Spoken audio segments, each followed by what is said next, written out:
अस्सलाम वालेकुम, आप देख रहे हैं एन न्यूज़ HD और मैं हूं सज्जाद खोखर, टी विद सज्जाद खोखर के साथ। आज हम चाय की प्याली पर अपने जिन मेहमानों को दावत दी है, मैं चाहूँगा, मैं कोशिश करूँगा कि ज़्यादा से ज़्यादा बात उनसे कर सकूँ, किसी तारुफ के मोहताज नहीं। हमारे आज की मेहमान शख्सियत, सबसे पहले आज हमारे साथ स्टूडियोज़ में जो मेहमान हैं जनाब सज्जाद जहानिया साहब, आपको खुश आमदीद कहेंगे। सज्जाद जहानिया साहब डायरेक्टर ताल्लुकात आमा मुल्तान हैं, सीनियर सहाफ़ी हैं, तजियाकार हैं, अदीब हैं, दानिशवर हैं और कालम निगार हैं। इसी तरह चाय की प्याली पर आज के हमारी जो दूसरी मेहमान शख्सियत हैं वो भी किसी तारुफ की मोहताज नहीं। अदब में तो उनका एक नाम है ही है, दानिशवर भी हैं, साथ कुछ पॉलिटिकल अज़ाइम भी रखते हैं। हम कोशिश करेंगे कि पॉलिटिकल अज़ाइम पे बात हम कम करें और बाकी मौज़ूआत पर आज हम कुछ ज़्यादा गुफ्तगू करें। हमारे अगले मेहमान राना तस्वीर अहमद साहब, आपका बहुत बहुत शुक्रिया। आप बज़्म अहबाब के रूह रवां भी हैं और इसी तरह लिखारी भी हैं और ख़ास तौर पर इलाकाई ज़बानों पर जो तहक़ीक़ कर रहे हैं, उस हवाले से भी आज हम उनसे बातचीत करेंगे। खुश आमदीद कहेंगे अपने दोनों मेहमान को। सज्जाद जहानी साहब, क्या हाल है? चाय आप फीकी पीते हैं, थोड़े मीठे वाली पीते हैं या मीठा ठोक के? नहीं, दरमियानी वाली पीते हैं। थोड़े मीठे, ना फिक्की, ना ज़्यादा मीठी, बस दरमियानी, दरमियानी। हल्की पत्ती है, हल्की पत्ती, हल्का मिठास मीठा। हो या कड़वाहट जो हो, दोनों चीज़ें जो है ना इत्तेदाल में अच्छी लगती हैं असल में। बिल्कुल ठीक। राणा तो साहब, आप चाय इसलिए कैसी पीती हैं? हम जी चाह वाली चाय पीते हैं जी, जिसमें चाहत हो? जिसमें चाहत नहीं, हमारी चाहत में तो चाह में तो चाहत होती ही है। हम तो बुलाते ही उन दोस्तों को हैं जिनके साथ चाहत का रिश्ता होता है, चाहत का ताल्लुक होता हो। है। चाहत हमें महसूस हुई तो रोज आया करेंगे। रोज आया करेंगे, बिल्कुल जी। टीवी सज्जाद खोखर में हम ब्रेक के दरमियान जो है वो चाय लेंगे और अभी हम थोड़ी सी गुफ्तगू, आज गुफ्तगू का आगाज जो करते हैं। जहानिया साहब, उमर शरीफ साहब कॉमेडी के शहनशाह, कॉमेडी के बादशाह खामोश हो गए हमेशा के लिए। ये पाकिस्तान की जो एक इंडस्ट्री है, कल्चर की इंडस्ट्री ख़ास तौर पे, और ख़ास तौर पे जो मज़ाक की एक इंडस्ट्री है, उसके लिए बहुत बड़ा ये एक नुकसान है या एक खला है। और मेरा नहीं ख़्याल कि ये खला जो है, एक तो रवायती बात होती है कि मुद्दतों पूर्ण ना हो सकेगा, लेकिन उमर शरीफ के जाने से वाक़ई ऐसा खला पैदा हुआ है जो कि आगे पुर होता नज़र आ नहीं रहा। ये बर्र-ए-सग़ीर पाक व हिंद का हम एक हिस्सा हैं और उसकी शुमाली साइड पर हम बैठे हुए हैं। एक छोटा सा हमारा मुल्क है अल्हम्दुलिल्लाह।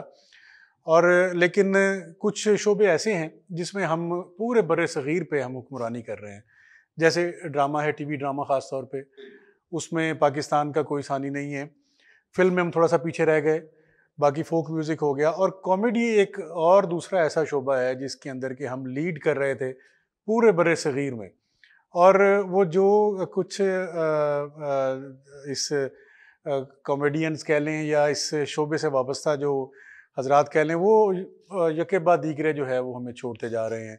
मोइन अख्तर साहब गए, अमानुल्लाह साहब गए, उनसे पहले अलबेला साहब गए। अमानुल्लाह जो हैं वो जो आज थिएटर चल रहा है उसके बानियों में शुमार होते हैं। वरना आपको पता है कि आगा अशर का थिएटर होता था, भारी भरगम इस्तिलाहात, शायरी और जनाब वो एक ग्रैंडर और सारा बादशाहों के हालात और दरबार, उन्होंने आके थिएटर को अवामी सतह पर जो है मकबूल किया। अवामी गुफ्तगू, अवामी जोगतें, रोज़मर्रा आवाम का जो है और उससे थोड़ा सा वो चैलेंज, दिखाया। गामन सचियार ने थोड़ा सा रंग बदला जी, थिएटर वो का। इस खिते में जी हाँ। गामन सचियार ने बिल्कुल रंग बदला। और अब ये उमर शरीफ जो थे, ये कंपेयरिंग के हवाले से और मज़ाक के हवाले से, आज जो हमारे पड़ोस में कपिल शर्मा बड़ा मारूफ है, कल उनका ट्वीट बयान था, आया, हाँ जी। उनका ट्वीट था कि मैं उनसे सीखता रहा, मेरे रूहानी उस्ताद थे वो। नो डाउट उमर शरीफ जो थे वो अपने ज़ात में एक पूरा इदारा थे और वो अपनी जो कॉमेडी की जो एक तर्ज थी या जो एक उसलूब था, उसके खुद ही बानी थे और वो अपने साथ लेकर चले गए हैं। मेरा नहीं ख्याल कोई आगे उस पाए का जिसको हम बैनुल अक़वामी सतह पर पेश कर सकें बतौर कंपेयर, बतौर कॉमेडियन, वो मुझे तो अब नज़र नहीं आता। बिल्कुल अल्लाह ताला ऐसा। उनको गरीक रहमत करे। अल्लाह ताला उन्हें गरीक रहमत करे। राणा साहब, उमर शरीफ साहब की कमी मुझ तो महसूस की जाएगी। जी बिल्कुल, इसमें कोई शक नहीं है। जैसा कि अभी जानिया साहब ने और नाम गिनवाए, मोइन अख्तर साहब का, अमानुल्लाह का, अलबेला का, लहरी का, और ये वो लोग हैं जो सफ़े अव्वल के हमारे फ़नकार रहे हैं और ये असासा होते हैं किसी भी कौम का। इनका मुतबादिल कभी भी नहीं आ सकता, बल्कि जो इनसे मुताल्लिक़ लोग हैं, जो उनके साथ अटैच होते हैं, वो लोग भी तन्हा रह जाते हैं। जैसे मोइन अख्तर के बाद अनवर मकसूद साहब हमें अब कहीं नज़र नहीं आते, या सुल्तान राय के बाद मुस्तफ़ा कुरैशी की जोड़ी हमें कहीं नज़र नजर नहीं नहीं आती। आती, बिल्कुल ऐसे। ऐसे ही उमर शरीफ वन मैन आर्मी या वन मैन शो था। वो अकेला पूरा सेटअप लेके चला करता था। जो उनका बड़ा मारूफ ड्रामा है बकरा किस्तों पे, यकीनी तौर पे आप लोगों के इल्म में होगा कि जो ड्रामा उन्होंने पेश किया था कि उसकी अप्रूवल के लिए जिसका स्क्रिप्ट दिया था, वो एक रात पहले वो कैंसल कर दिया गया था इंतजामिया की तरफ से। और बमुश्किल को 24 घंटे के अंदर उन्होंने ये बकरा किस्तों पे इसका स्क्रिप्ट तैयार किया और इस ड्रामे की तैयारी की, और वो 5 सीरियल में चला, 5 हिस्से उसके आए हैं।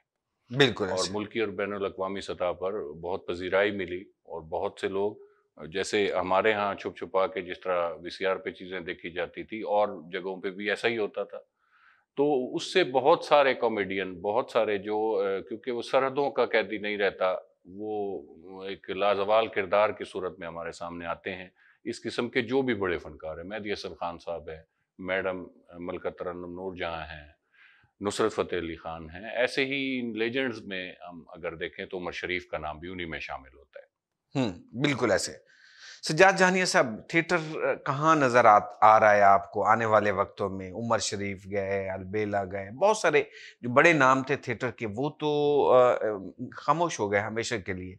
आने वाला वक्त थिएटर के लिए कैसा साबित होगा? अब थिएटर वैसे जो है बदलता जा रहा है और बहुत सारे 2-3 शोबों में जो है वो तक़सीम हो गया, मुनक़सिम हो गया हुआ है। एक संजीदा थिएटर है, वो कुछ इदारे हैं, कुछ जमातें हैं, ख़ास तौर पर बड़े शहरों में, हमारे यहाँ कम हैं, या फिर यूनिवर्सिटीज़ की सतह पर हैं। वहाँ पर वो काम कर रहे हैं, वो बड़ा अच्छा बामकसद थिएटर लेके चल रहे हैं। स्ट्रीट थिएटर भी नौजवान बच्चे बच्चियाँ आजकल कर रहे हैं, और वो क्लासिक्स को जो है उनको भी उठाते हैं स्क्रिप्ट लेके, या कोई क्लासिक कहानियाँ लेके उनको पेश करते हैं। बाकी जो कमर्शियल थिएटर है उसकी तो आप मुझसे बेहतर जानते हैं, उसकी शक्ल बिल्कुल इस वक्त बदल चुकी बदल हुई है। चुकी है, बिल्कुल। और उसमें बस अब रक्स का अंसर जो है बहुत ज़्यादा हो गया है, जुगत है, और जुगत है, फ़ोश और जुगत जुगत है, भी पीछे, फोहश जुगत वो फ़ोश भी जुगत, जी हाँ। है, लेकिन वो भी पीछे चली गई। और अगर है तो वो बहुत फोश है। आप बिल्कुल दुरुस्त कह रहे हैं कि वो आप फैमिली के साथ तो कुछ आप मर्दों में बैठ के भी नहीं सुन सकते। इस किस्म की जुगत जो है वो हो रही है। तो आगे थिएटर मुझे तो ये नाइट क्लब की कोई शक्ल नज़र आ रही है। जो कमर्शियल थिएटर है उसमें ये इनकी कोई लड़ाई कभी मैंने नहीं देख सुनी या पढ़ी अखबार में, या कहीं रिपोर्ट हुई कि कोई इन्होंने लड़ाई की हो जी कि हमें थिएटर की जो कहानी है उस पर हमें तो जो इनकी लड़ाई यही होती है कि जी फ़लाँ शहर में 6 गाने करने की इजाज़त है, आपने हमें 5 की इजाज़त दी हुई है। ये कोर्ट में गए होते हैं, और कभी ये डीसी के पास पेश हुए होते हैं, और कभी कुछ। तो आगे जो कमर्शियल थिएटर है वो तो बिल्कुल ख़त्म मुख्तलिफ होता नज़र नज़र आ आता रहा है, है। ख़त्म होता नज़र आ रहा है। आर्ट्स काउंसिल्स जो हैं वो इसमें किरदार अदा कर सकती थी। अब हर डिवीज़न की सतह पर, बल्कि अब तो पंजाब गवर्नमेंट अज़ला की सतह पर भी जा रही है, लेकिन आर्ट्स काउंसिल्स के पास इतने फंड्स ही नहीं है कि वो इस तरह से कर सकें। जहाँ अगर हैं फंड्स तो उनकी इंटरेस्ट नहीं है। मतलब एक जो फैमिली थिएटर है ना, उसका इस वक्त बहुत बड़ा फुकदान है कि फुकदान ऐसी है, कोई जगह फैमिली नहीं है ड्रामा नहीं हो रहा। जहाँ पे सिनेमाज पहले बंद हो गए। अगर आप शाम को अपनी फैमिली के साथ तफरीह के लिए निकलते हैं, तो सिवाय कि आप किसी रेस्टोरेंट में जाके खाना खा लें, आपके पास तफरीह कोई है ही नहीं। ना थिएटर है आपके पास, ना आपके पास सिनेमा है। सब कुछ जो आउटडोर तफरीह थी वो हमने तकरीबन ख़त्म करके रख दी। राणा साहब, थिएटर वो जिसका तज़किरा उर्दू अदब में होता है था, जो उर्दू अदब में आपने भी पढ़ा, हमने भी पढ़ा, क्या आज वो थिएटर वहीं खड़ा है या जहानी साहब की बात से आप मुत्तफिक हैं? मैं किसी हद तक जानिया साहब की बात से मुत्तफिक हूँ, और उसी बात को थोड़ा सा आगे बढ़ाऊँगा। परफॉर्मिंग आर्ट कोई भी हो, सिर्फ ड्रामा से हट के भी अगर हम बाकी चीज़ों को भी देखें, वो माशरे का अक्स होते हैं। जैसा माशरा होगा उसका अक्स हमें स्टेज की सतह पे या किसी भी मीडियम में हमें नज़र आएगा। तो जो आवाम देखना चाहती है, जो क़ारीन को चाहिए है, वो एक फ़्लो बन जाता है। चाहे ड्रामा हो, चाहे डांस हो, या स्टेज पर जो भी चीज़ों को परफॉर्मेंस। परफॉर्मेंस जी। जिस हवाले से भी दिखाई जाएगी, जो लोग देखना चाहते हैं, जिसको पज़ीराई मिलती है, उसी पे वो काम आगे चलता है। उस पे लिखने वाले भी वैसा ही लिखते हैं। आर्टिस्ट को आप जो स्क्रिप्ट दे देंगे उसके मुताबिक चल पड़ेंगे। अलमिया जो हुआ है वो ये कि जब स्टेज से या किसी भी ड्रामा की फॉर्म पे, इवन टीवी में भी आप देख लें, पीटीवी का ड्रामा किसी दौर में इतना मकबूल था कि हमने खुद ट्रैफिक रुकते हुए देखी थी। कुछ मारूफ ड्रामे जो पीटीवी पे हुँ। चला करते थे, हम सब के जो आगाज़ जवानी का या उस दौर के जितने भी ड्रामे थे वो इतने भरपूर किस्म के आप होते अभी थे। बुढ़ापे में नहीं गए? नहीं, आपकी नहीं बात कर रहा, हम दो बुजुर्गों की बात की। नहीं, आप खुद को गए, आप सजाद जानिया साहब को ना गए, ये तो कल की बात है। तो एक तो वो उसके हवाले से वो चीज़ें ख़त्म हो गई। अब थोड़ा सा ड्रामा की जो टीवी के हवाले से है वो थोड़ी सी रिवाइवल हो रही है। प्राइवेट चैनल्स में अब अच्छी स्टोरीज सामने आना शुरू हो गई, लेकिन अभी भी स्टोरी की सिलेक्शन के अंदर थोड़े से फ्लाज हैं, कुछ नज़र आता है। ये हमें अल्लाह का शुक्र अदा करना चाहिए कि वो जो ग्लैमराइजेशन का एक दौर आया था बीच में, ज़ोरदार म्यूज़िक और ज़ोरदार आवाज़ें इस किस्म की, वो उनसे किसी हद तक थोड़ा सा ये मीडियम निकले हैं। और इसमें जब अगर हम स्पेसिफिकली अगर हम स्टेज ड्रामे की बात करें ना, मेरी समझ के मुताबिक इसमें गड़बड़ हो रही है उस वक्त से कि जिस वक्त इसे आर्ट्स काउंसिल से निकाल के डीसी ऑफिस के हवाले कर दिया गया था। जब वो डीसी ऑफिस के हवाले हुआ ना, तो फिर वहाँ पे हम लोग अच्छी तरह से समझते हैं कि किस किस्म के लोग हैं, किन्होंने अप्रूवल देनी है, फिर क्या ब्लैकमेलिंग होती है और क्या मामला आगे चलते हैं। तो पॉलिसी मेकर्स हमें नज़र नहीं आते हुकूमती सतह पर, और जो फिर हुकूमत की मशीनरी है, इंतज़ामिया है, जिन्होंने आगे लेके चलना होता है, उसमें भी अगर लोग मौजूद हों काम करने वाले, जैसे सजाद जानिया साहब कुछ अर्सा पहले तक आर्ट्स काउंसिल के डायरेक्टर रहे हैं, ये पूरा जनूबी पंजाब इस चीज़ का गवाह है कि उन्होंने ऐसी एक्टिविटीज़ पेश की हैं, और नजर आ रहा था आर्ट्स काउंसिल ऐसी क्रिएशन की है। हमें अच्छी तरह याद है, हम शुरू के दिनों में जब जानिया साहब ने चार्ज लिया जाया करते थे तो चमगादड़ों की बू आया करती थी उस हाल में, उसके बुरे हालात थे, और वहाँ दिन रात एक एक दिन में हमने 2-2 फंक्शन भी देखे हैं और पूरा महीना बुक रहता था। जी हाँ, मुसलसल ड्रामा होता भी देखा है जी, कोई कंप्रोमाइज नहीं था, और आर्टिस्ट भी इसी हवाले से खुश थे कि घर बैठे हुए आर्टिस्ट को बुला के उनको स्क्रिप्ट दिया गया और स्क्रिप्ट पे काम करना सिखाया गया। और जो वाकई आर्टिस्ट लोग हैं, जो काम करना जानते हैं, चाहते हैं, जो 30-30, 50-50 साल से काम कर रहे हैं, उन लोगों को इस पे ज़्यादा खुशी हुई कि एक काम को समझने वाला बंदा आया है और उसने हमें दोबारा, और फिर उन्होंने मुश्किल से मुश्किल करैक्टर किरदार भी उन्होंने अपनाए हैं। और बड़े जो हमारे इस खित्ते के जो लेजेंड्स हैं, जिन लोगों में मजहर एहसन है, शरीफ रंगीला है, रिजवान शहजाद है, रमजान शहजाद, और बड़े लंबी तवील फहरिस्त है, आगा माजिद, मुल्तान में बड़े नाम हैं जी, बड़े नाम, ये सारे यहीं इसी स्टेज से निकले हुए हैं। और कोई भी स्टेज का आप पाकिस्तान लेवल पे देखें, कोई भी ऐसा बड़ा फनकार नहीं है जो मुल्तान के स्टेज से जो दाद ना लेके गया। बिल्कुल ये ऐसे अब की बात नहीं है, ये सदियों से चल रहा है। ये जानिया साहब के सामने तो बात करते हुए मुझे सूरज को चिराग दिखाने वाली बात है कि मुल्तान का तकिया से जब तक मंजूरी नहीं लेते थे तो आपकी मौसीकी को नहीं कहा जाता था कि जी आपने कोई इस किस्म का कोई काम किया है, या किसी भी फन में। तो फनून का गढ़ रहा है मुल्तान, और इसी हवाले से मुल्तान का आर्टिस्ट आज भी अच्छी चीज पेश करने के लिए हर सूरत तैयार है, बशर्ते के अवाम भी चाहे, अवाम भी चाहे। और अवाम ज़हर ने, मैं इससे थोड़ी सी आप से इख्तलाफ इस लिए करूंगा कि अवाम को जो आप दिखाएंगे वो देखेगी। दोनों सूरतें हैं ना, अवाम वो देखेगी जो वो देखना चाहती। जी, हमने देखा है ये इस किस्म के हालात देखे, अवाम की मंशा के मुताबिक अगर स्टेज पर वो उस तरह अगर ड्रामा नहीं हो रहा तो बोतलें चलती हुई बिल्कुल फनकार। मैं इसमें थोड़ा सा प्लीज दो सिर्फ जुमले ऐड करना चाहूंगा कि दुनिया में हर तरह का थिएटर जो है ना वो होता है। अच्छा, हमारा मसला ये है कि हम इसी थिएटर को जो हो रहा है आजकल, इसको ठीक करने की कोशिशों में है। इसकी एक बाकायदा ऑडियंस है, बिल्कुल ठीक फरमाया राना साहब ने कि लोग इसको देखना चाहते हैं और इसकी हज़ारों की जो टिकट है वो लेकर और इसको देखने के लिए आते हैं। इसको ऐसा चलने दें। उसके साथ साथ मेरे ख्याल में जो ड्रामा से वाबस्ता संजीदा लोग अभी भी हैं, जो रहे हैं माजी में, बिल्कुल फैमिली ड्रामा देखना चाहते हैं, इसके साथ से कोई एक थिएटर तो इस शहर में ऐसा बन जाना चाहिए ना, कोई एक नहीं तो वो है ना गवर्नमेंट का सरकारी आर्ट्स काउंसिल किस लिए है, कोई एक हॉल होना चाहिए कि जहां पर फैमिली थिएटर भी साथ के साथ चल रहा हो, और जहां उसकी ऑडियंस है वहां इसकी भी ऑडियंस है। राना साहब जैसे भी बता रहे थे, इन्होंने और आपने भी देखा वहां पर कि फैमिली ड्रामाज में, संजीदा ड्रामों में जिनमें कोई मैसेज था, हॉल फुल होता था, हॉल फुल, सीढ़ियां भरी होती थी, नीचे लोग बैठे होते थे। इसका मतलब है कि उस ड्रामे की ऑडियंस भी मौजूद है, लेकिन वो घर बैठ गई, उसकी वजह की ये कि ड्रामा हो नहीं रहा।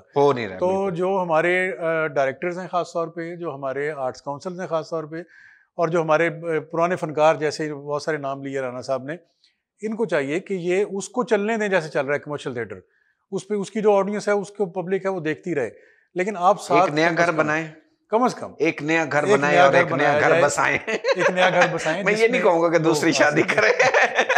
राणा साहब, फन, फनकार और सकाफत, क्या आपको हुकूमती तरजीहात में नजर आता है? मुझे फिलहाल तो कोई ऐसी चीज़ कोई सामने नज़र नहीं आ रही कि जिसमें चीज़ें नज़र आ रही हों। उसमें जो बुनियादी वजह जो एक पुल का किरदार अदा करते हैं वो अफसरान, और जो इस किस्म की पॉलिसीज़ बना के, जो इस किस्म की समरीज़ बना के जो आगे भेजते हैं, और ताकि उसके वो जो आपके मुख्तलिफ प्रोजेक्ट टेबल पे पड़े हों, अगर 10 प्रोजेक्ट आपके गए हुए हैं तो उनमें से 2, 3, 4 लाजमी अप्रूवल होके आते हैं। ऊपर बैठे हुए लोग भी इस तरह नहीं है कि उन्होंने कोई ज़िद पकड़ी हुई है कि आवाम को कोई अच्छी चीज़ें नहीं देनी। जब आपका फ़नकार खुश होगा और वो अपना जो 100% जिस वक़्त परफ़ॉर्म करेगा, चीज़ें सामने आएँगी। राइटर है, उसमें मेकअप आर्टिस्ट भी है, उसमें पूरी एक टीम होती है जो एक उससे मुताल्लिक होती है। स्पेसिफ़िकली अभी हम उस पे स्टेज के हवाले से बात करें। जब उनको आप अच्छी तरह से पे करेंगे, जब उनके ख़यालात के मुताबिक आप अपनी वो सहूलियात उन तक पहुँचाएँगे, जब उनको एहसास होगा कि हमें देखने भालने के लिए हुकूमत की सूरत में कोई चीज़ें मौजूद हैं, उन्हें इलाज मुआलजे के लिए, उन्हें तालीम के हवाले से, जैसे ये कोविड के 2 साल गुज़ारे हैं, बहुत बुरे हालात में मुआशरा गुज़रा है और बहुत से घरों में फाकों तक नौबत पहुँची है। ये फ़नकार लोग निस्बतन हसास लोग होते हैं, ये किसी के सामने हाथ भी नहीं फैला सकते, लेकिन इसके बावजूद उन्होंने मज़दूरियाँ की हैं। जब आपके बच्चे भूखे बैठे हों, तो फिर आप पॉलिसियों को नहीं देखा करते, फिर आप मजबूरी के आलम में आपको कुछ भी करना पड़ता है। और बहुत कम इनको मुआवज़ा दिया जाता है। यकीनी तौर पे आप दोनों साहिबान इल्म हैं, आप लोगों के इल्म में है कि 1000-1500 रुपए आपको एक दिन का बमुश्किल मिलता है। बिल्कुल ऐसे। और उसमें 1000-1500 में वो अपना ज़िंदगी के 40-50 साल आपको दे रहा है। उसने अपनी सारी जवानी इस शहर के नज़र कर दी है, और जिस वक़्त वो बीमार पड़ जाता है तो उसको जब तक आप ऐवान अदल नहीं हिलाएँगे, ज़ंजीर नहीं हिलाएँगे, जब तक पूरे मुल्क भर में शोर नहीं होगा, तो उसे इलाज की सहूलतें नहीं मिलेंगी। उसने अगर अपनी बेटी ब्यानी है या अगर अपने बच्चे की तालीम के सिलसिले में कुछ करना है, तो हमें कोई एक इदारा ऐसा नज़र नहीं आता जो उनको सपोर्ट कर सके। बिल्कुल ऐसे। मेरी बात शायद मतलब जो ऐवान इक़्तिदार के लोग हैं उन्हें शायद इस हवाले से बुरी लगे, और कल को बहुत सारी दलाइल भी वो लेके आ जाएँ, दलीलें लेके आ जाएँ कि फ़लाँ फंड के तहत ये दिया जाता है। ये तो एक सिंपल सा तरीक़ाकार है कि वन विंडो ऑपरेशन के तहत बेहतर तरीके से वो लोग जानते हैं जो उन फ़नकारों के साथ बराह रास्त मौजूद हैं। बिल्कुल। फन और फनकार सकाफत को कैसे फ़रोग़ दिया जा सकता है, इस पे मज़ीद हम बात करते हैं जहानिया साहब से भी, लेकिन उससे पहले हमें जाना है एक ब्रेक पर। आप भी चाय का एक कप अपने पास रख लीजिए, हम भी चाय मंगवा लेते हैं। मिलते हैं इस ब्रेक के बाद। देखते रहिए T with Sajjad Khokhar.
Welcome back. आप देख रहे हैं टी विद सज्जाद कोखर और मैं हूं सज्जाद कोखर। आज टी विद सज्जाद कोखर में हमारे साथ मेहमान हैं। आप डायरेक्टर हैं महकमा ताल्लुकात आमा हुकूमत पंजाब मुल्तान और साबिक रेजिडेंट डायरेक्टर हैं मुल्तान आर्ट्स काउंसिल, सीनियर सहाफ़ी, दानिश्वर, अदीब सज्जाद जहानिया साहब। आपको दोबारा खुश आमदीद कहेंगे। जो हमारे जिन नाजरीन ने अभी अभी हमें ज्वाइन किया है उनको बताते चलें कि आज के हमारे इस चाय की प्याली पर दूसरी मेहमान शख्सियत राना तस्वीर अहमद साहब। आप नोहरा अदबी तंजीम के चेयरमैन भी हैं और इसी तरह बज़्म अबाब के रूह रवां हैं, दानिश्वर हैं और लिखारी हैं। आज हमारे साथ स्टूडियोज़ में मौजूद हैं। दोनों मेहमानों का एक बार फिर शुक्रिया। जानिए साहब, हुकूमत की क्या तरजीहात नज़र आ रही हैं फ़न, सकाफ़त और फ़नकार की तरक्की के लिए? हुकूमत की तरजीहात जो हैं वो तो कमोबेश वैसी हैं जैसी अभी राना साहब ने कहा, लेकिन बहरहाल कुछ ना कुछ काम इस हवाले से हो रहा है और वो इस तरह से कि डिवीजन्स की सतह पर जो आर्ट्स काउंसिल्स थी उनको ज़िले की सतह पर लाया जा रहा है। बखर में ऑपरेशनल हो गई है, मुजफ्फरगढ़ में बन रही है। इस तरह 2-3 और अजला हैं अपर पंजाब के सियालकोट में जहाँ पर बन रही है और आहिस्ता आहिस्ता इसका सेटअप जो है और इसका नेटवर्क जो है, जो Punjab council of the arts का एक नए जो रूल्स बनाए गए हैं उसमें इसको तहसील की सतह तक ले जाया जाएगा। तहसील में एक छोटा सा सेटअप होगा, उसके बाद डिस्ट्रिक्ट में, डिस्ट्रिक्ट के बाद डिवीज़न में, और ऐसे इनकी हायरार्की होगी मुलाजमीन की। गुजारिश सिर्फ इतनी है कि आर्ट्स काउंसिल्स तो पहले भी हैं और आर्ट डिवीजनों में तो कम अज़ कम मौजूद है ना जी, 2-3 अजला में भी अब ऑपरेशनल हैं। बिल्कुल। असल बात यह है कि आर्ट माइंडेड लोग जो हैं उनको वहाँ बिठाया जाना ज़रूरी है। हमारा यहाँ पर जो कल्चर है आर्ट्स काउंसिल्स में, वो सरकारी मुलाजिम जिसको कहीं पोस्टिंग नहीं मिलती वो आखिर में उसे आके आर्ट्स काउंसिल में बिठा दिया जाता है कि चलें जी पे पर्पज़ के लिए इसको यहाँ तनख्वाह मिलती रहे, जो इसका आखिरी साल 2 साल 3 साल हैं वो यहाँ पे गुजार ले। ना उसको आर्ट की कुछ समझ होती है, ना उसको लिटरेचर से कुछ लेना देना होता है और ना उसको कल्चर का कोई पता होता है उसके बारे में। तो इसके लिए या तो फिर जिन लोगों को वहाँ पोस्ट किया जाता है कि उनके लिए रिफ्रेशर कोर्सेज बनाए जाएँ, तरतीब दिए जाएँ, उनके लिए उनकी ज़हनी तरबियत की जाए कि आर्ट क्या है, कल्चर क्या है, लिटरेचर क्या है, इनको आपने कैसे प्रमोट करना है और मैसेज तक जाकर, आम आदमी तक जाकर कैसे इनको जो है ज़िंदा रखना है। और या फिर जो नई रिक्रूटमेंट्स होती हैं उसके अंदर कोई उनको इस तरह से जज किया जाए और पंजाब पब्लिक सर्विस कमीशन उनको इस पैमाने पर उनका पड़ताल करे कि वो आर्ट से उनकी रग़बत का क्या लेवल है। अलमिया यही है कि आर्ट के इदारों में आर्ट माइंडेड लोग नहीं हैं और इसी ज़रूरत इस चीज़ की है कि इमारतें तो हम बना लेंगे, वसाइल हमारे पास अल्हम्दुलिल्लाह हैं, बड़े-बड़े हम स्ट्रक्चर्स भी अब खड़े मुझे कर अंदाजा देंगे। हुआ है आप इतनी खरी बातें करते हैं तो फिर आपके साथ ठीक ही लेकिन होता है। राणा साहब नहीं, मैं पूरे पंजाब की बात कर रहा हूँ। आप जी हम भी पंजाब की बात कर रहे हैं, हम भी इसी पंजाब में रहते हैं। जानिया साहब है ना, चूंकि धरती से जुड़े हुए हैं ना, तो वो फिर ये रोकना भी चाहे तो इनके अंदर का सच इनसे छुपता नहीं है, बिल्कुल ऐसे। और हम कोशिश करते हैं वो फिर छुपता है, फिर बहुत सी जगहों पे तो इसलिए अक्सर ये मसाइल का शिकार हो जाते हैं। राणा साहब, मैं जानिया साहब पर इस पे बोझ नहीं डालना चाहूंगा। मैं सच्ची बात है, हम चाय पर इकट्ठे हुए हैं और मैं नहीं चाहूंगा कि हम इतना ज्यादा सच सज्जाद जहानिया साहब से उगलवाएं। आप ही कुछ सच बोल दीजिए। बिल्कुल, इसमें देखें ना जी, हमारा भी मकसद को खुदा न खास्ता बिला वजह किसी पर तनकीद करना नहीं है। जो अवाम के टैक्सेस पे और अवाम के वोटों से मुंतखब होके जो नुमाइंदे वान इक़्तिदार में जाके बैठते हैं, उनकी ये जिम्मेदारियां बनती हैं कि उन्होंने माशरे के हर मकतब फ़िक्र का ख्याल रखना होता है। ये उनकी बुनियादी जिम्मेदारी है और इसी चीज़ का वो हाल उठाते हैं, चाहे बतौर पार्लियामेंटेरियन, चाहे वो कैबिनेट मेंबर के तौर पे, जैसे भी होते हैं। अब उसके लिए पॉलिसी बना के देना वो हुकूमत की जिम्मेदारी होती है, असम्बलियों की जिम्मेदारी होती है, पार्लियामेंट्स की जिम्मेदारी होती है, और उनको आगे लेके चलना और उनके फॉलो अप के लिए वो इंतज़ामिया, ये एक हायरार्की है जो पूरी दुनिया में इसी तरह चल रही होती है। जो हमारे यहाँ बुनियादी तौर पे जो सबसे बड़ा फ्ला मुझे नज़र आता है ना, वो जब से एक तो ये सियासी भर्तियों वाला सिलसिला शुरू हुआ है ना, किसी भी आप शोबा में देख लें, उस शोबा का सत्यानाश हो गया। बिल्कुल ऐसे, चाहे वो तालीम है, चाहे वो सेहत का महकमे है, चाहे वो इंफॉर्मेशन के महकमे हैं, चाहे वो इंटरटेनमेंट से मुतालिक जो भी है, परफॉर्मिंग आर्ट से मुतालिक है। आप नज़र दौड़ा के देख लें, आपको जहाँ ज़्यादा प्रॉब्लम नज़र आएगी ना, वहाँ पे आपको सियासी भर्तियाँ हर सूरत नज़र आएंगी। सियासी भर्तियों के बाद फिर अगला जो मरला होता है नाअहल लोगों को वहां पे बिठा देना। बिल्कुल ऐसे। जब नाअहल लोग किसी भी इदारे का हुक्मरान होता है तो आप अभी जैसे बात हो रही थी कि आप आलीशान बिल्डिंग के अंदर अगर एक नाअहल आदमी को बिठाएं, करप्ट बेशक ना हो, करप्ट होना ना होना एक अलग बहस है, लेकिन वो नाअहल है, वो उस सीट के लिए नाअहल ये जिसकी दिलचस्पी ना हो उस शोबे में, दिलचस्पी ना हो, उसे ना पता हो कि मैंने इसको कैसे, इस बस्ती हुई जो बस्ती मुझे मिली है उसको मैंने बर्बाद कर दिया, उसको मैंने कैसे बसाना है। तो इस तरफ तवज्जो देने के लिए ये तो आप जैसे लोग जो मतलब इस माशरे में मौजूद हैं, हमारे साथ मौजूद हैं, और उन लोगों की जिम्मेदारी बनती है कि हमें वो अवेयरनेस हमें माशरे में देनी चाहिए। अब जैसे डिवीजन की सतह पे जैसे अगर आर्ट्स काउंसिल मौजूद है तो ये हम सब की जिम्मेदारी है। अगर टी हाउस, लेकिन आर्ट्स काउंसिल का काम तो हम देख रहे हैं कि बज़्म अहबाब है और दूसरी तरह की जो लोकल सतह की तंजीमें हैं वो तो करवा रही हैं, लेकिन आर्ट्स काउंसिल में हमें उस तरह की एक्टिविटीज़ नज़र नहीं आ रही। माजरत के साथ जानिया साहब बैठे हैं, मुझे इतना नहीं बोलना चाहिए था, लेकिन माजरत के साथ जानिया साहब जब मौजूद थे हमने देखा कि यही आर्ट्स काउंसिल छोटे छोटे इवेंट करा के भी भरी जाती थी और भरपूर होती थी। अच्छा, पब्लिक पार्टनरशिप से भी इवेंट होते थे तो शानदार इवेंट हमें नजर आते थे। अब एक तो होते ना कि आर्ट्स काउंसिल खुद कराती है, जैसे जानिए सब खुद मैनेज भी करते थे, फिर पब्लिक पार्टनरशिप से मुख्तलिफ इदारों के तामुन से प्रोग्राम मुनक्कद होते थे और आर्ट्स काउंसिल आबाद रहती थी।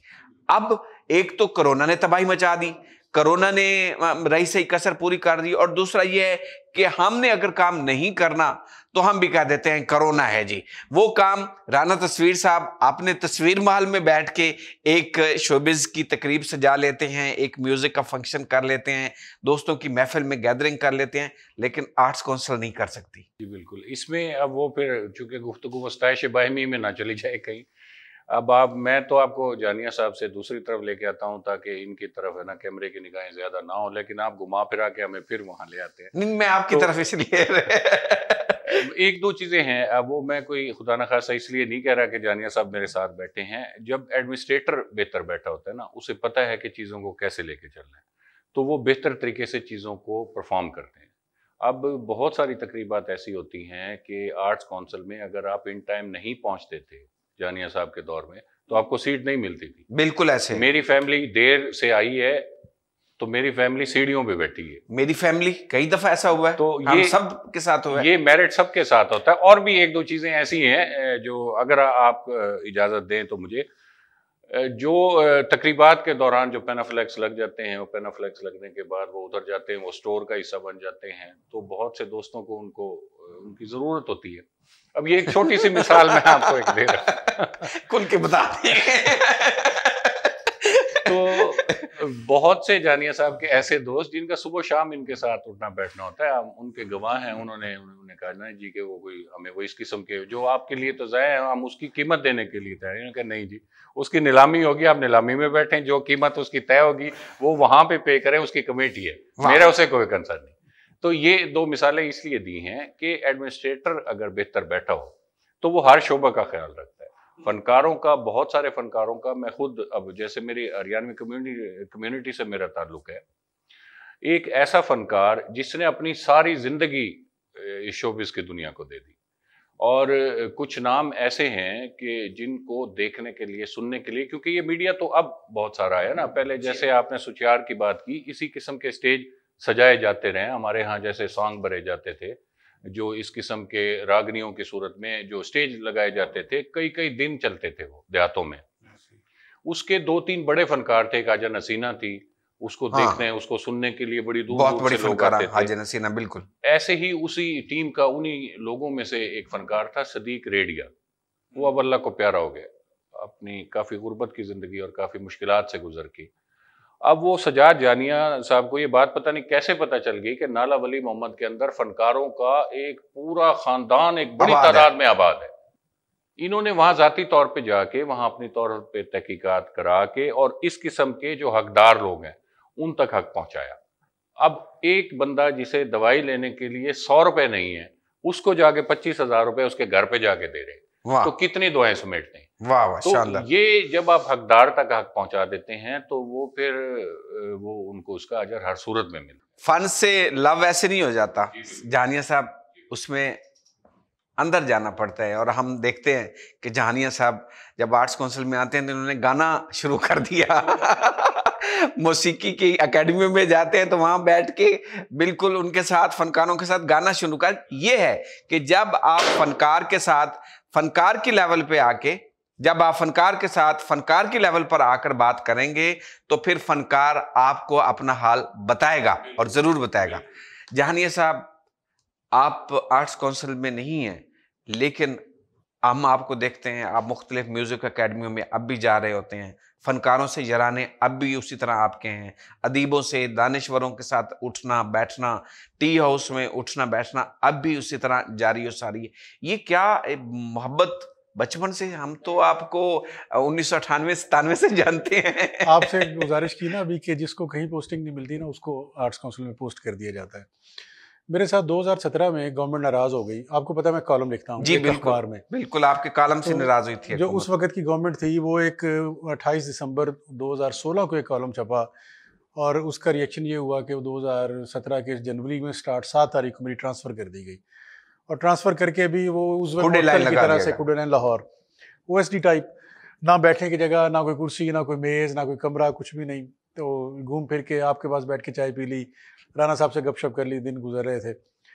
तो 5-6 महीने जब वो मुझे सज़ा अच्छी दे चुके तो मैंने उनसे गुजारिश की कि मुझे कोई अब पोस्टिंग दे दें, मेहरबानी करें। उन्होंने कहा भी अब आप वहाँ तो नहीं, अपने इंफॉर्मेशन में उस डिपार्टमेंट में नहीं जा सकते क्योंकि अभी तक साहिबान ने इक़्तिदार जो है वो नाराज़ हैं। तो आपको आर्ट्स काउंसिल कोई पोस्टिंग नहीं है तो आर्ट्स काउंसिल, जैसे मैंने गुजारिश की, तो आपको आर्ट्स काउंसिल दे देते हैं। मैंने कही चलिए बिस्मिल्लाह।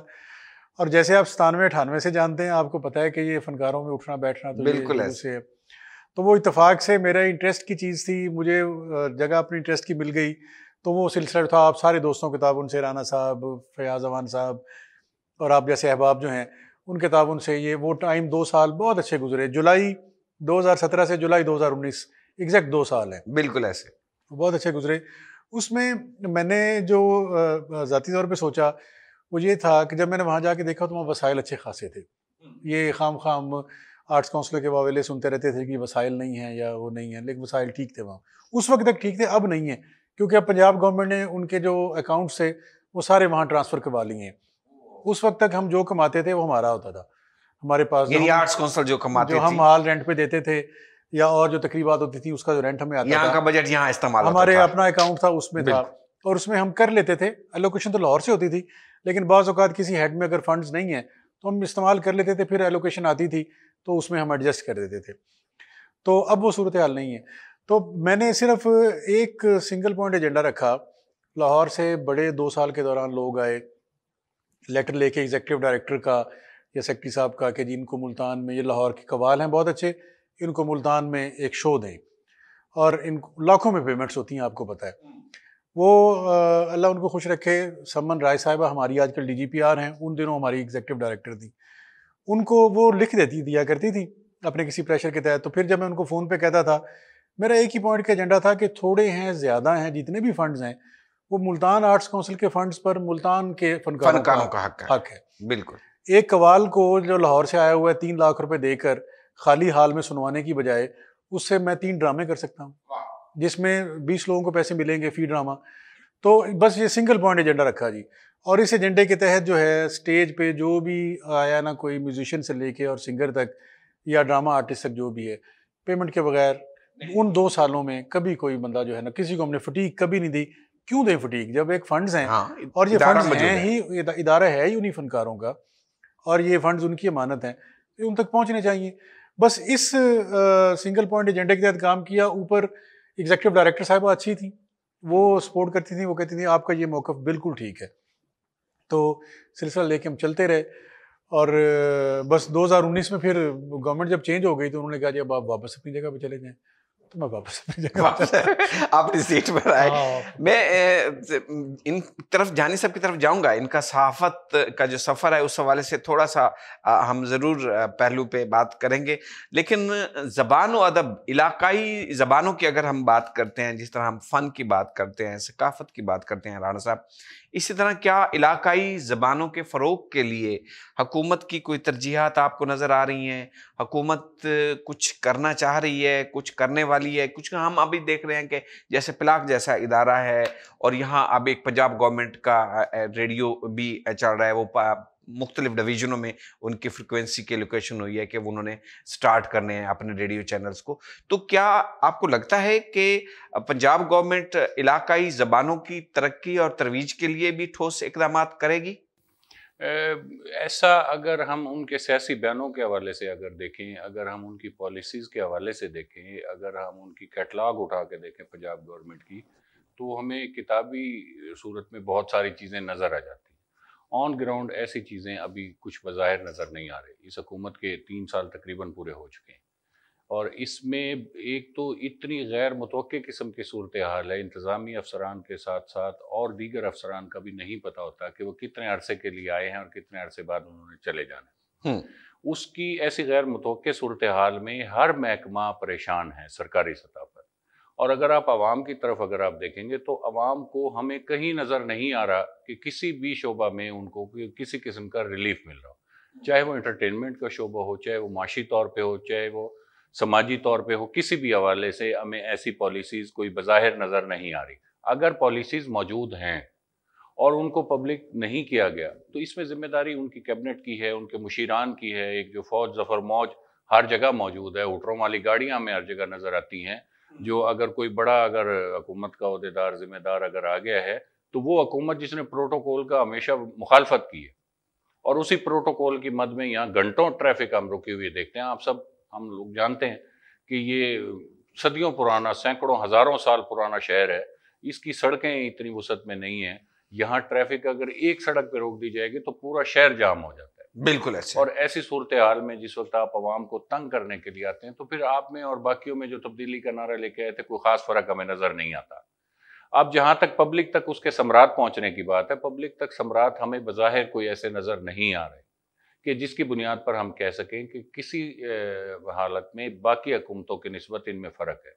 कोई फ़र्क नहीं, कोई फ़र्क कोई नहीं। फ़र्क। बस स्लोगन अच्छे हैं, नारे अच्छे हैं, लेकिन अब नारे भी अब वो भी फिल्टर होते जा रहे हैं। अब वो भी अगर कोई कहता है ना जी कि हालात अच्छे आए हैं तो उसकी इतनी सारी मोटी फाइल उसके साथ लगा दी जाती है। अब तो डर लगने लगता है कि वजीर आज़म साहब ने आज इजलास की महंगाई के खिलाफ इजलास की सदारत कर दी है तो पता चलता है कि ये महंगाई और होने जा रही है। क्या कुछ अच्छी खबरें सुनने को आ रही हैं कि 1 माह के अंदर सुनने में आ रहा है कि डॉलर भी नीचे आ रहा है और महंगाई को संजीदगी के साथ है ना उस पर गौर किया जा रहा है और 1 महीने के अंदर आप बहुत सारी सब्सिडीज की मद में सबसे पहले आवाम को रिलीफ दिया जाएगा। चले अल्लाह करे, कैबिनेट की सतह पे जो इस संजीदा कोशिश ऐसा हो।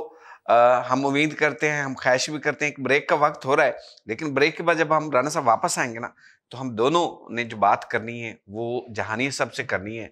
जहानिया साहब का मिजाज सरकारी नौकरी वाला कभी भी नहीं रहा। हमने जो देखा, साफ़ी थे, साफ़ी भी धड़ल्ले के थे और उस वक्त के साफ़ी थे जब खबरें का आगाज़ था।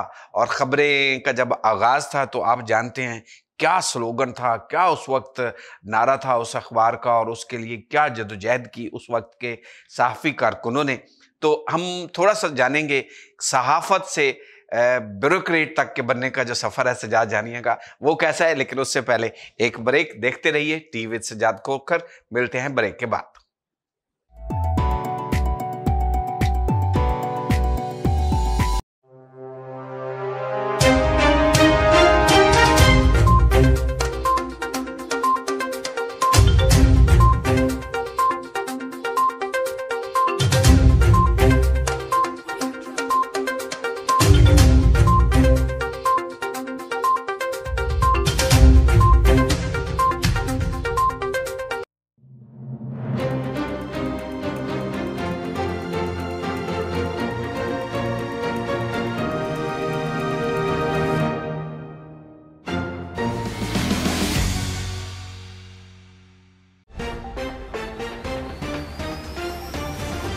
इमरान खान आपको हमने वोट दिए हैं, नियाज़ी साहब हमारे बारे सोचें। चूँकि यहाँ पे डेजर्ट एरिया है, एक ही फसल होती है लोगों की साल में और ज़रिया माश उसी पे सूबे में ये मनाया जा रहा है और इसमें जो हमारे शहीद होते हैं उनको हम उनकी याद में ये मनाया जाता है। ये गुजारिश करूँगा कि जिस तरह से हमेशा जोश व जज्बे से मनाते हैं 14 अगस्त इस दफ़ा भी मनाया जाए। कॉलेजेस हैं, हमारे जो स्कूल्स हैं, ये सब मिलकर ये कर रहे हैं और ये जो विजन है इमरान खान साहब का सरसब्ज़ पाकिस्तान। पंजाब इमरजेंसी सर्विस और दूसरे अजला की तरह हमारे ज़िला लिया में भी ये मुहिम ज़ोर शोर से जारी है। आर्मी को और तरक्कियाँ दें, उनको दुश्मन नीस्त व नाबूद हों।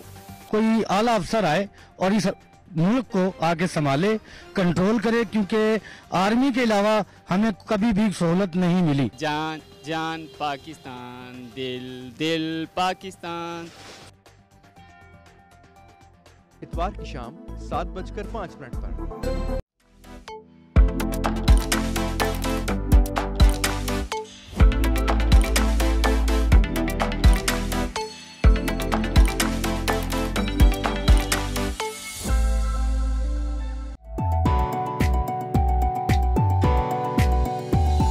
वेलकम बैक जी, आप देख रहे हैं टीवी सज्जाद कोकर एन न्यूज़ HD पर और मैं हूं सज्जाद कोकर। आज हमारे साथ स्टूडियोज में मौजूद हैं हमारे मेहमान सज्जाद जहानिया साहब और राना तस्वीर अहमद साहब। जहानिया साहब, ब्रेक से पहले जाने से हम बात कर रहे थे कि आपसे इस सफ़र की ज़रूर बात करें। मैंने क्या बहुत सारे दोस्तों ने जो मुल्तान के रहने वाले हैं, मैं आपको यूनिवर्सिटी से जानता हूँ और फिर प्रोफेशन में 97 से बहुत वास्ता रहा। हमें कभी भी महसूस नहीं हुआ कि आप सरकारी मुलाजमत कर सकते हैं या ब्यूरोक्रेसी में जा सकते हैं, ब्यूरोक्रेट बन सकते हैं। तो सहाफ़त से ये जो सफ़र आपका सरकारी नौकरी की तरफ था, कोई मजबूरी थी, कोई ख्वाहिश थी, कोई आरज़ू थी या कोई सज़ा थी?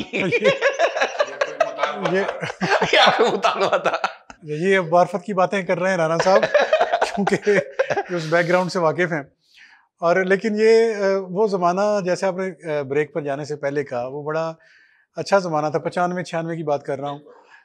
एक मुद्दत से यहाँ पर एक ही अखबार था, मतलब जिसका राज था, आपको सबको पता है, नवाए वक्त था। हमने भी उसी अखबार से लिखना सीखा, बिल्कुल ऐसे, और उसी में हमने छोटी छोटी कहानियाँ लिख के और फिर मज़ामीन लिख के और बाकी चीज़ें लिख के सीखा।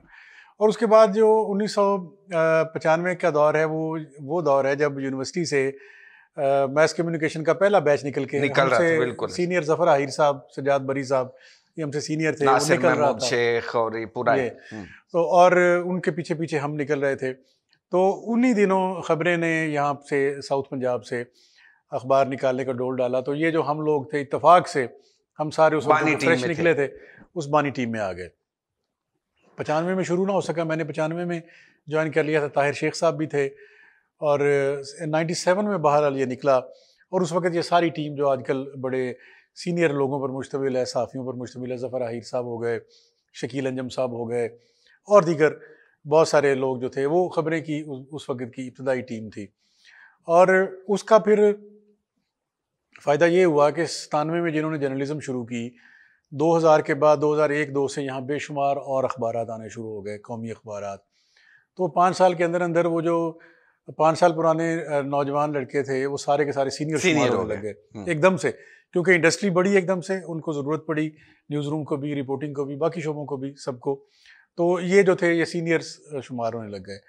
मेरे साथ अलमिया ये हुआ कि 98 में मैं ख़बरें लाहौर में संडे मैगज़ीन का इंचार्ज था और वहाँ काम कर रहा था। तो मेरे जो वाले साहब हैं ना, उनका बड़ा शौक़ था कि बेटा मेरा सरकारी मुलाजिम हो। और ये फिर दिसंबर में वहीं पे इस नौकरी का इश्तिहार आया पंजाब पब्लिक सर्विस कमीशन की तरफ से। तो वो 1 बजे से 3 बजे तक टाइम था और 12 बजे जो है वो ज़िया साहब जो है दोपहर को मैगज़ीन की मीटिंग लिया करते थे, उसमें मैं मौजूद था। उन्होंने 1-1.15 बजे छोड़ा, मैं भागता हुआ कज़ाफ़ी स्टेडियम गया, मोटरसाइकिल दौड़ाता हुआ, लेट पहुंचा और जल्दी निकला ताकि उनको पता ना चले ख़बरें वालों को, और वापस आ गया।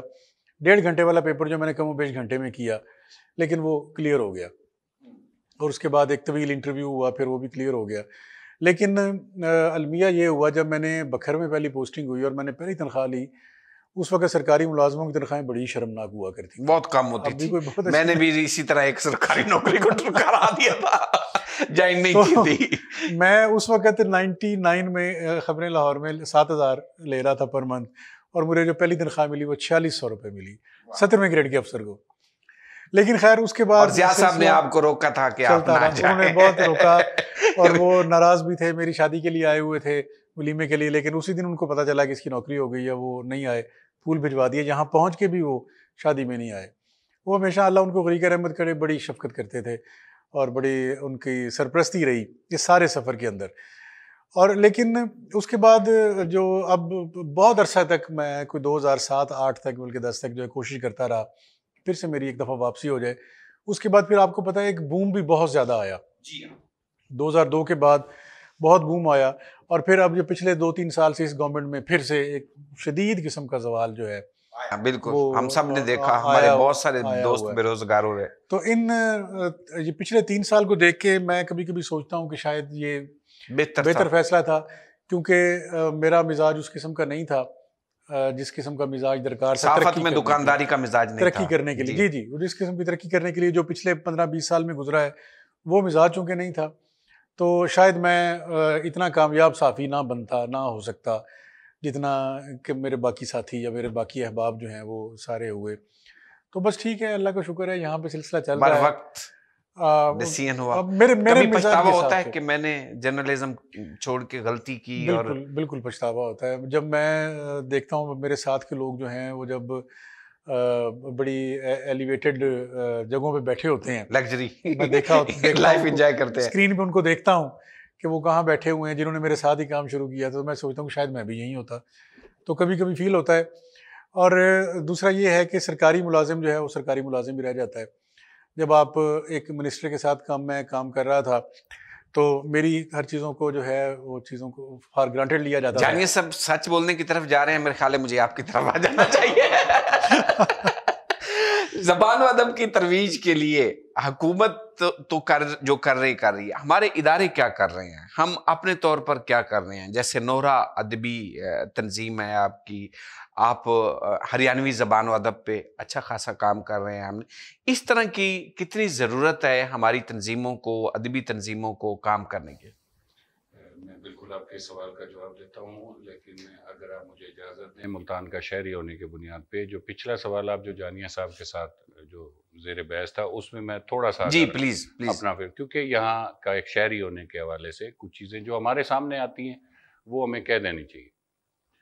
सजाद जानिया साहब के अंदर सैकड़ों किरदार मौजूद हैं जो हर तख्रीकार के अंदर मौजूद होते हैं, जो उनके कालमों की सूरत में, उनके फ़िक्शन की कहानियों की सूरत में मुख्तलिफ हवाले से जो उन्होंने तख्लीक किए, वो तमाम किरदार इनके अंदर ज़िंदा होते हैं और वो वक्तन फ़वक्तन उभरते रहते हैं और उनका मिजाज उनके ज़ेर नगी आता रहता है।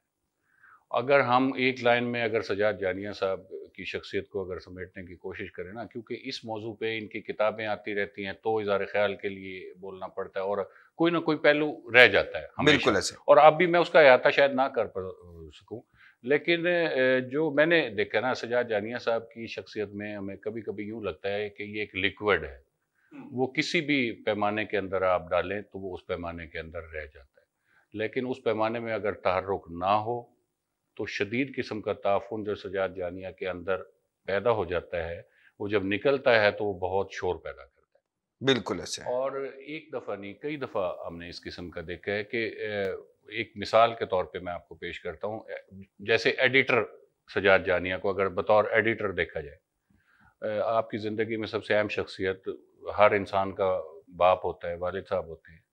मैं एक दफ़ा इनके ऑफिस में बैठा हुआ था, ये अपने वालिद साहब की किताब की एडिटिंग कर रहे थे और इतनी बेरहमी से एडिटिंग कर रहे थे ना कि अगर मेरे जैसे किसी जानने वाले के एडिटिंग कर रहे होते तो मैं तो घर चला जाता। बिल्कुल ऐसे। और वालिद साहब सामने भी बैठे और नहीं अब्बा जी तुसी नहीं जान दे, नहीं अब्बा जी ये इस तरह नहीं, ये इस तरह।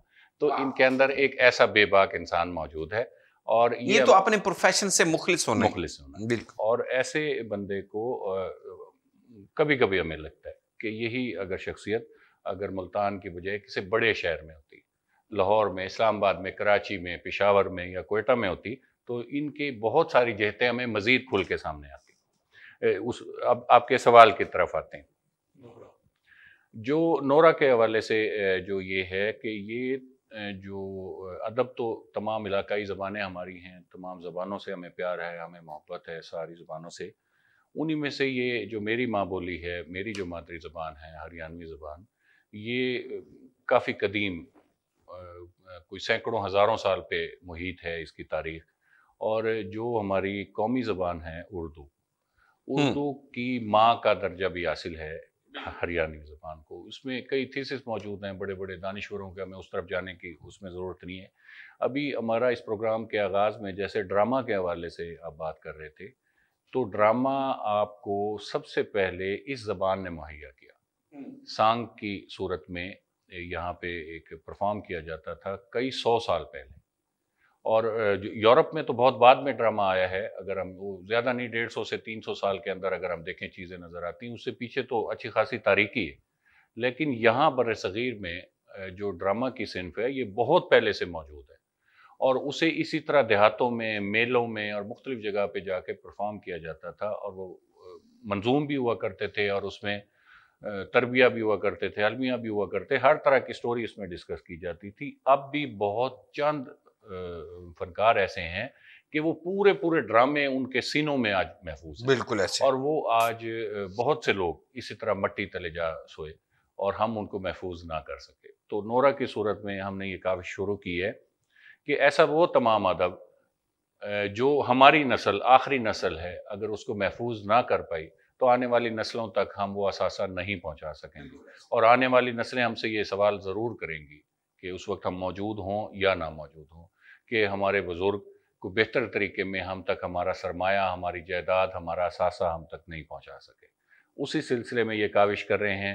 अब एक मैगज़ीन की सूरत में हमने कर दिया है, यूनिवर्सिटीज़ में थीसिस की सूरत में हम इसको करा रहे हैं, मुख्तलिफ प्रोग्राम हम परफॉर्म कर रहे हैं, और वही जो पहले जिस तरह हुआ करता था, ड्रामा का जो आगाज़ हुआ करता था, जो देहातों में जाके परफॉर्म किए जाते थे, ऐसी कुछ टीमें हमने तैयार कर ली हैं जो दूर दराज इलाकों में जाके, अभी मैं आज सुबह ही 5 बजे अंदरून सिंध गया हुआ था कई शहरों में, वहाँ का भी, पंजाब के भी कई शहरों का हमने इसी हवाले से दौरा किया है। वहाँ पे हमने देखा है कि ऐसे वो तमाम चीज़ें जहाँ पर कल्चर छुपा हुआ है, दबा हुआ है, उनको सामने लोगों के लेके आया जाए, मौजूदा नस्ल के सामने लेके आया जाए, उन्हें बताया जाए कि इस मुल्क के अंदर रहने वाले लोग बहुत रिच कल्चर रखते हैं और हमें किसी और कल्चर की ज़रूरत नहीं रहती। बिल्कुल सज्जाद जहानिया साहब, हुकूमती सरपरस्ती ना भी हो तो हम लोग अपने तौर पर अपने कल्चर, अपनी सकाफत को कैसे प्रमोट कर सकते हैं?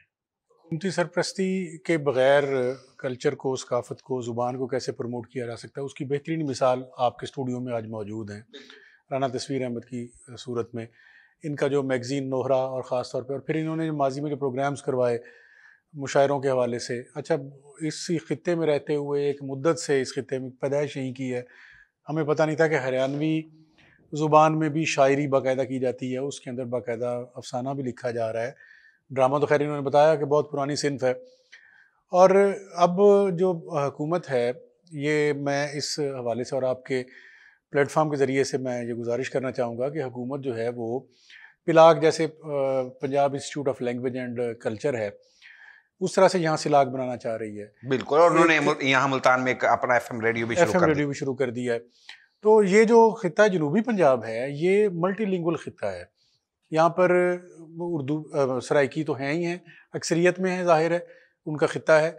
यहाँ पंजाबी भी हैं बहुत सारी तादाद में, और यहाँ हरियाणवी बहुत ज़्यादा है, रांगड़ी भी हैं। बिल्कुल, मतलब पूरे जो शहर हैं, आप देखें मुजफ्फरगढ़ शहर और खानेवाल शहर, ये सब हैं ही हरियाणवी। हमारा अंदरून शहर जो है आधे से ज़्यादा मुल्तान का, वो भी हरियाणवी है। तो ये इस खित्ते की बड़ी ज़ुबान है, और मुझे अंदाज़ा उस वक्त हुआ इस बात का कि ये कितनी बड़ी ज़ुबान है जब राना साहब की मुशावरत से और उनकी सरपरस्ती से हमने मुल्तान आर्ट्स काउंसिल के ज़रिए तमाम एक हरियाणवी कल्चरल शो किया। और उसके लिए मैं शुरू में तो डरा हुआ था कि पता नहीं मैं क्या कर रहा हूँ, लेकिन लोग आए ना आए। मुझे पंजाब की ब्यूरोक्रेसी से और अपने बॉसेस से मुझे शाबाश आई कि आपने एक छुपी हुई या बज़ाहिर पोशीदा जो एक लैंग्वेज है या आर्ट है या कल्चर है, उसके लिए आपने प्रोग्राम किया। तो मैं ये गुजारिश करना चाहूँगा कि सिलाग बनाते हुए उसमें इन जुबानों को भी, अच्छा पंजाब को ना, जिसमें रचनावी भी है, रांगड़ी है, रोहतकी है, मेवाती है, इवन ये सारी हरियाणवी की आगे ऑफ शूट्स है ना जी। बिल्कुल, ये हरियाणवी के लहजे हैं बुनियादी तौर पर। इस तरह जनाब ये जंग वाला लहजा जो है रचनावी लहजा, रचनावी उसको सराइकी का लहजा शुमार किया जाता है, या जैसे भी है। तो उसका इनको जाहिर है ये अपने तौर पे बहुत कुछ कर रहे हैं, लेकिन इनको ज़रूर ज़रूरत है किसी हुकूमती इदारे की और सरपरस्ती की कि हमने कल्चर को पिछले 15, 20, 25 साल में, जो 80 की दहाई ख़ास तौर पे, 70 की दहाई आखिरी, 80 की पूरी दहाई, जो जैसे हमने कल्चर को डैमेज किया है मज़हब के नाम पे या जिसी भी नाम पे, और हमने ख़त्म किया है कल्चर को यहाँ से, अब उसको उसी हुकूमती सतह पर जो है उसको परवान चढ़ाने की ज़रूरत है।